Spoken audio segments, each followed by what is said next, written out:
que no Metrópolis, o Gabriel Buzzi, o jornalista Gabriel Buzzi, ele diz o seguinte: o relator do projeto de anistia da Câmara dos Deputados, Paulinho da Força, disse hoje ao programa Acorda do Metrópolis que o ex-presidente Michel Temer ligou para os ministros do Supremo Tribunal Federal, Alexandre de Moraes e Gilmar Mendes, durante a reunião que tratou do tema. Paulinho, que agora chama a PL de PL da dosimetria, foi recebido por Temer ontem em casa em São Paulo para discutir a proposta de redução de penas a todos envolvidos no dia 8 de janeiro. Além de Temer, além de Temer e o relator, o deputado Aécio Neves também participou da reunião. O presidente da Câmara também, Hugo Mota, participou de forma remota. Em determinado momento do encontro, Temer incluiu na conversa Moraes e Gilmar Mendes. A proposta debatida pelo relator incluiu redução de pena ao ex-presidente Jair Bolsonaro, mas ainda não se sabe quantos anos seriam reduzidos. Atualmente, a condenação do Bolsonaro, como todo mundo sabe, é de 27 anos e 3 meses. Não é isso, Dinarte Assunção? Isso mesmo, amigos. Boa noite aos ouvintes, aos espectadores e aos web espectadores. O PL da dosimetria, não é isso? O nome que ganhou agora, esse nome para Brasília tem uns nomes que é marketing, né? Esse marketing aí, vamos entender por que escolheram um nome tão ruim, PL da dosimetria. Mas vamos falar do PL da anistia. Meu amigo Pablo Hortelado, num artigo hoje no Globo, relembra que em 136 anos de República, nós nunca tivemos um cenário em que pessoas que atentaram contra a ordem democrática foram punidas.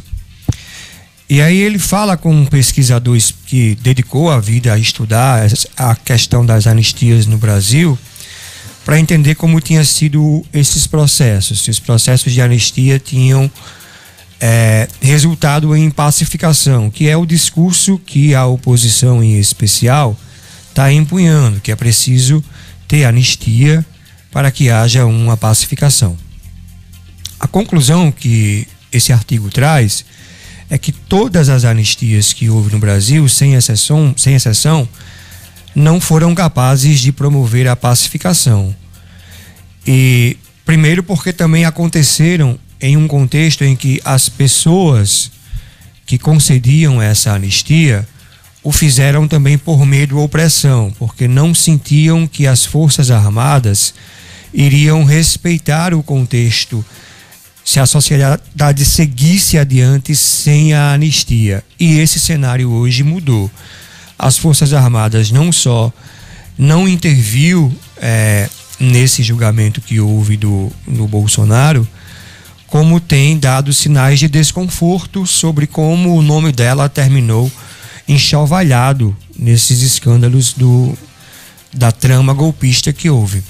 E como eu falei no início, o texto arremata com um cenário inédito. Ninguém que cometeu algum tipo de crime, que precisou de anistia, nunca foi punido. Essa seria a primeira punição. Com esse contexto, e tem um ponto muito importante desse artigo.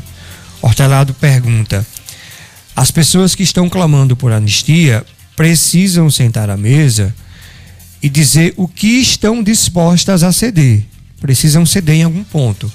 Até aqui eu vejo que a oposição não está disposta a ceder. Tanto é que o lema dessa anistia é ampla, geral e restrita.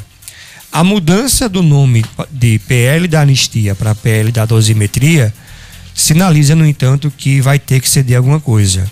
O que vai ser cedido vai ter que se observar a partir da reunião que o Paulinho da Força vai ter com a bancada do PL. O que é que eles estariam dispostos a ceder? Um dos pontos que poderiam ceder, por exemplo, é a admissão. A admissão de que houve uma tentativa de golpe, de que houve uma conspiração para derrubar a ordem democrática. Essa admissão iria estabelecer um critério, então, de que, olha, então, a partir disso aqui, nós não podemos contemporizar. Teremos que pegar esse projeto e transformar numa lei de modo que isso aqui seja punido. Acredito que as pessoas que participaram do 8 de janeiro e tiveram penas exageradas deverão ser mais beneficiadas. Esse é o ponto 1. O ponto 2 é o desenho dessa reunião aí que houve ontem no apartamento do Michel Temer. O Paulinho da Força foi até Temer. Eu tô querendo entender ainda o que Aécio Neves fazia. Eu suspeito que Aécio Neves estava despachando, né, com Temer algum assunto e entrou na reunião. Eu não consigo entender ainda. Aí qual despacho administrativo ou um despacho pode ter sido os dois. Porque pro Paulinho da Força ter ido para o apartamento do Michel Temer, era já pensando, na minha avaliação, na segunda parte da reunião, a conversa com os ministros do Supremo Tribunal Federal.